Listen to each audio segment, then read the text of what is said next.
Hello, this is the RPG Crawler, and welcome to another Tabletops and Taverns.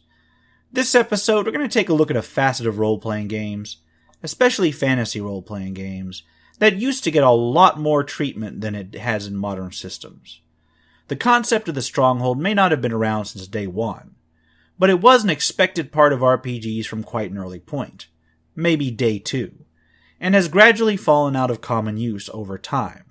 And I, for one, think that's a real shame, both from a point of a role-playing game history, but also from the opportunities that a stronghold or other player character-owned real estate can offer to a game. So what is a stronghold? A stronghold is many things, depending on the game in question, and can be anything from a castle to a casino. Even a large vehicle such as a ship may qualify. Generally speaking, a stronghold is a defensible place that the characters can own, either individually or as a group, where the players can have them retreat to rest and recover.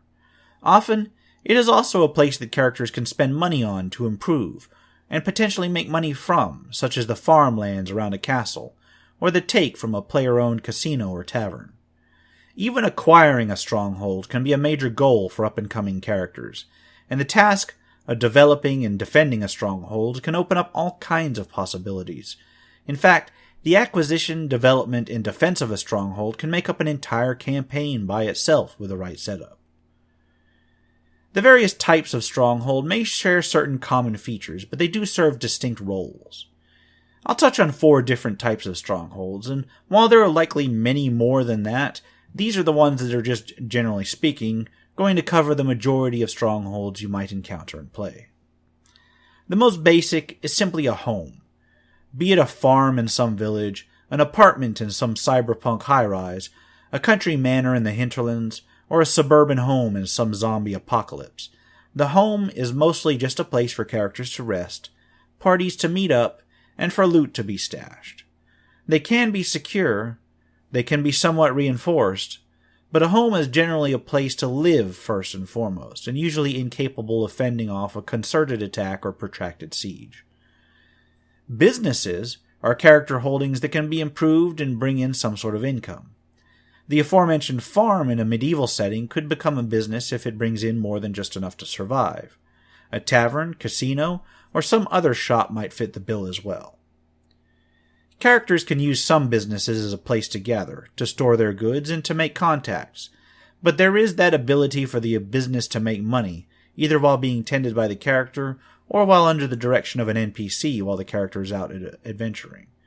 And that really changes the dynamic and how the characters interact with their holding a little bit. Adventuring is still usually much more profitable than most businesses, and yet that sense of ownership often induces characters to spend more of their hard-earned money on the business, either to improve or protect it. The type of stronghold that most players will think of when the term is used, however, is the fortress. The fortress can be as simple as a fortified home, or a full-blown castle with its own production. It can combine elements of both homesteads and businesses, but all in all, the area that it really excels at is the ability to be fortified against an attack, possibly with the addition of armed soldiers and guards to help repel assault. A proper fortress can take quite a bit of time and investment from the players to properly reach its potential, and is perhaps one of the most desired of stronghold types by players who have an interest in them. The final type of stronghold that bears mentioning is the vehicle.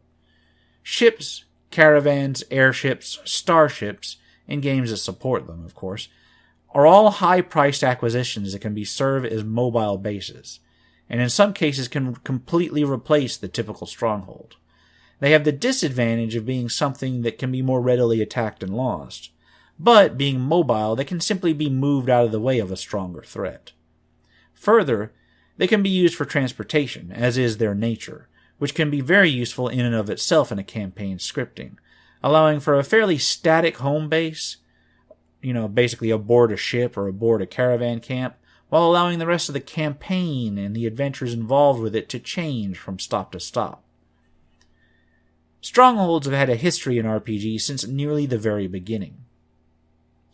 Wargames, from which RPGs eventually derived, often had some concept of fortified grounds, and as RPGs developed with their focus on single, unit representations and so forth, some elements from the wargaming systems naturally carried over. Indeed, if my understanding of the history of RPGs is correct, I'm pretty sure it is, some of the earliest adventures and campaigns were supposed to actually be undertaken in order to supplement the defenses of a particular stronghold or castle, rather than replace them. Not necessarily ones owned by the characters themselves, but ones owned by their lords and such. The concept of the stronghold being something that should, or at least could, be worked towards was present even in the early white box edition of D&D, for example. I think I'm going to go ahead and read a quote direct from it. It says, "Top-level fighters, lords and above, who build castles are considered barons, and as such they may invest their holdings in order to increase their income." See the investment section of Volume 3.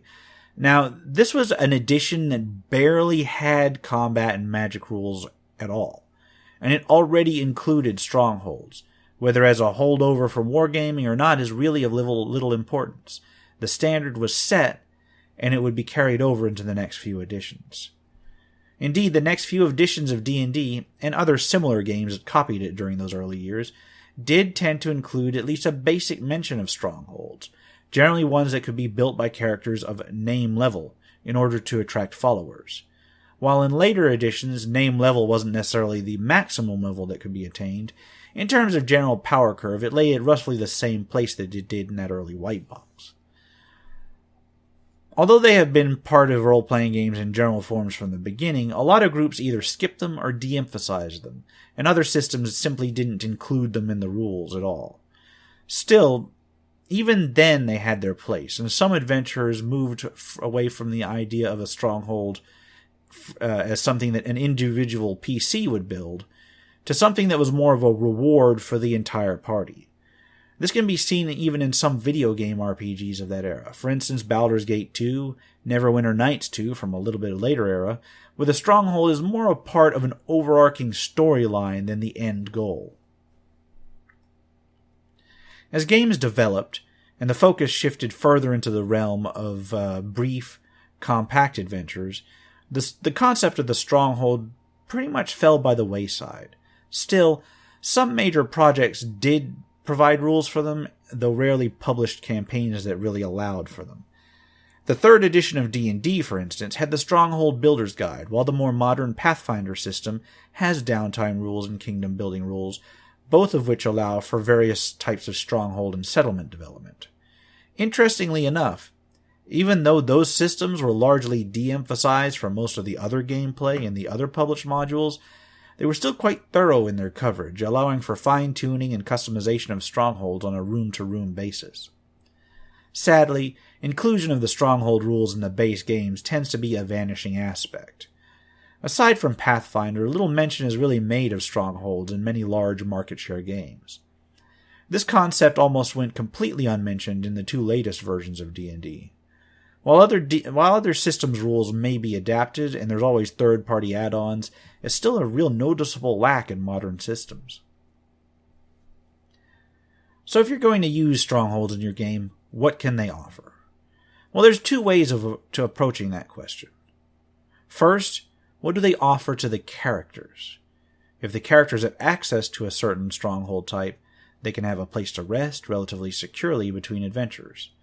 Sure, the stronghold itself might come into conflict, but generally speaking, for most downtime stretches between adventures, the stronghold is a place that they can at least pretend to feel secure. Likewise, they can store things there, whether it be money, excess baggage, trophies, whatever. This can not only help characters offload things they don't need at that very moment, that can possibly help avoid the whole backpack full of clutter that builds up over time in some campaigns.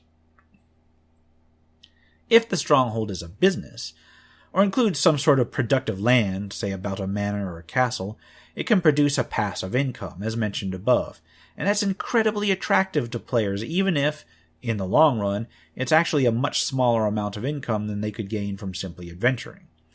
It doesn't have to be unbalancing, or even more than a slight token income, and yet the players will usually feel inordinately rewarded or attached to it compared to its actual impact.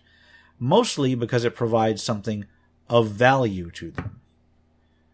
Finally, a stronghold can be a place from which players can project their character's power. This was the classic reason that castles even existed in the medieval period. Aside from the defense, just the threat of warriors sallying forth from a castle could effectively keep an entire area under a lord's sway. A properly maintained stronghold can serve a similar purpose, either as your classic medieval castle, or as some sort of corporate office in a modern or sci-fi setting. The function is pretty much the same regardless. Besides what the characters are offered by the strongholds, what do strongholds offer the game itself? Well, first of all, they engender a series of ownership amongst players, as I said. Players tend to be interested in things that their characters own, even if those things aren't immediately helpful. A sense of ownership in a stronghold or something similar not only encourages the players themselves to take interest in the game and in the stronghold itself, but can give the DM a hook from which to start storylines. A stronghold can also be a money sink. A lot of times, the only things the characters are interested in purchasing are more magic items, and in a game without a magic item economy, after a while more money simply becomes irrelevant. By giving the characters something to purchase or some property to improve or something of that sort, it can give them something to spend that treasure on, as well as an incentive to go out and get more, thus making it easier to entice them to follow a certain plot hook. As I just mentioned, a stronghold can give the players something to feel their characters own, and the extension of that is that it gives the GM something to threaten. If you're looking to get the players involved in a particular plot and they aren't taking the bait, you can put their stronghold at risk, even if it's only indirectly, and it can stir them to actions that they otherwise wouldn't take. It can work similarly to threatening a character's family, except where a GM may have a hard time making the player themselves feel connected to their character's family. With property, there's a built-in connection stemming from basic avarice. Finally, and this is really kind of more a feel-good situation, is that the stronghold gives a place for the characters to retire at the end of the story. If the campaign is dragging on and people have lost interest, or if the main goals of the campaign have been accomplished, having the characters sit back, retire to a quiet life, maintaining their castle or wandering the stars in their starship or whatever it is, can be a nice, clean way to give players closure on what their characters have made of their careers. Further, it gives the option, if the players allow it, of those characters' legacies moving on into future games in the same campaign setting, either as a retired NPC or as the ancestors of current rulers whenever you do roll the game out again. Acquiring and developing a stronghold can be the focus of an entire campaign, as I said, or as simple as any other equipment purchase. There's a number of ways to obtain one depending on the nature of the campaign and how involved the DM wants to get in the process. First is just the easiest option. A stronghold could simply be purchased. In a campaign where real estate is a thing in this setting, this is probably the easiest option, as well as the most appropriate option for businesses and vehicle-type strongholds. The limitation is that it generally takes characters monetary resources to do this, so these kind of strongholds either have to wait until later in the campaign when the characters have access to them, and they generally start smaller than ones acquired through other means. This, oddly enough, actually corresponds to the original idea of name-level strongholds, where the characters really had to come into them later in their careers where they could actually afford them. Another option, and one that allows the characters to acquire a stronghold as early as the plot dictates, would be through inheritance. In this, one or all of the characters might inherit a stronghold of any size from a friend or family member, from an heirless noble, or even from an organization they belong to. The benefit of this method is that it can be used to put a stronghold in play regardless of the character's level of advancement or funds. Drawbacks include the possible inability to maintain even the basic upkeep of the place, and the initial lack of customization involved. They get the stronghold handed to them as it was, with very little input onto its layout. This can be a really nice option, though, for getting what might have been an otherwise very expensive vehicle or fortress investment into the character's hands right at the beginning of a campaign that's going to be focused on it. One of the more epic methods of stronghold acquisition is actually through conquest. Capturing a stronghold is a really effective way to include stronghold acquisition into the plot, while providing an adventure that the characters actually need to participate in order to earn it. It's a good way of getting a stronghold into the character's hands in a way that might leave the place in need of repair, thus providing a bit of a money sink, but not quite as much as just purchasing outright.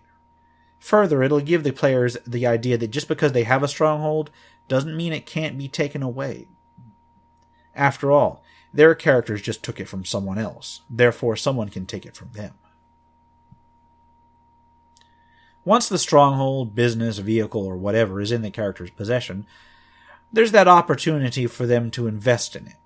This basically means improving it in various ways, generally providing a money sink to the characters to eat their resources. Some of the improvements should offer in-game benefits as a result. Fixing the walls of a fortress, for instance, might make it harder to breach. Improving a business might provide additional monetary kickback, or a wizard might, improve their library to get more spells later on. Some things should be purely cosmetic, too. Adding a trophy room or upgrading various bedrooms, for example, shouldn't really provide it might provide an upfront benefit, but not as much as some of the other things. But it does allow characters to invest in the stronghold, basically to feel more invested, as I keep saying. It allows them to customize that little bit of the setting to their own tastes without having to worry too much about DM intervention. Once the players have acquired a stronghold of some sort, there's a number of ways that you can then include it in the game, using it as a jump-off point to inspire other adventures, or actually using it as a setting for adventures in the stronghold itself. So once it's acquired, the primary goal of the players in relation to the stronghold is probably going to be to keep it. In much the same way as many players take the theft or destruction of even the most trivial of their characters' possessions very personally, many will probably have the same attachment to the stronghold that they've earned. Especially if they had to earn it, if they had to shell out money for it or do an adventure for it. So what are some ways to threaten that control and make them really interact? First, and most obvious, would be through siege and conquest. This is an especially effective threat if the characters obtain the stronghold initially through combat itself. Even the threat of a siege can guide the party into certain actions and make them take a more proactive path if they think they can prevent the attack somehow. Either way, the threat of a conqueror swooping in to take their home makes for a good adventure hook. In the event of vehicle strongholds, this can actually be a much more common threat, since ships, whether on the sea or in space or whatever, are not only the character's home and lifeline, but they include ways of defending themselves that land-bound structures might not really match. Ship-to-ship combat, therefore, becomes an entire segment of the game if you use this sort of approach. Another way to threaten the loss of a stronghold requires different approaches than simply heading off invaders by force of arms. Natural disasters can impact any of the stronghold types, and may either be endured or headed off. The latter is more appropriate in a fantasy or similar setting where they can contact druids or certain magics can be used to stave off coming storms or volcanic eruptions. But in the case of a vehicle-based stronghold, this threat can simply be avoided by moving the vehicle out of the area. Enduring a natural disaster is a story option for any sort of stronghold in any sort of setting. By stocking up on foodstuffs, supplies, battening down the hatches, so to speak, a stronghold can weather a storm or an earthquake, and then really the focus of the gameplay shifts from that initial disaster to efforts to recover from it and rebuild. Either one of these approaches tends to get the players involved. Finally, there's the most boring and yet avoidable way of potentially losing a stronghold, and a way that does involve the characters less in the defense of their stronghold, but instead really kind of forces them to look abroad for solutions. And that's financial troubles.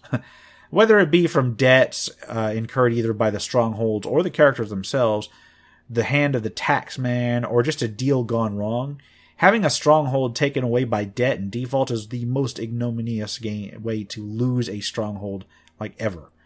But it can be effective in launching an adventure, either through promising the characters enough of a reward to pay off their debts if they go do an adventure, or through engaging in a kind of intrigue to eliminate the debt holder's influence one way or another.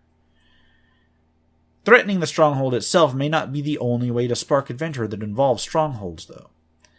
There's a number of leads that can be put up for lesser events regarding a stronghold itself.